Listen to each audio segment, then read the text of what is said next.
আল্লাহর কথা মানুষের পরিবর্তনের জন্য। এই কোরআনের কথাগুলো আমাদের জিন্দেগি বদলাবার জন্য। মসজিদে জুমার নামাজে প্রত্যেক জুমায় বয়ান হয়। এক বছরে 52 সপ্তাহ, চিন্তা করে দেখেন, একটি বছরে 52 সপ্তাহ। তাহলে 52 সপ্তাহ ইমাম সাহেব আপনাদের জন্য নসিহত করে। তো এইভাবে যদি 30 বছর 40 বছর ধরে শুনে থাকেন, তাহলে আজকে কতদিন ধরে আল্লাহর কথা শুনতেছেন?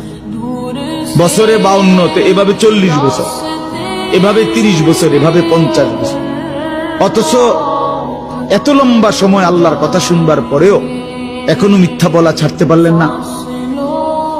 এত লম্বা সময় আল্লাহর কথা বলা শুনবার পরেও বিড়ি সিগারেট খাওয়ার অভ্যাসটা ছাড়তে পারলেন না। এত লম্বা সময় আল্লাহর কথা শুনবার পরেও চা দোকানের আড্ডা বন্ধ করতে পারলেন না।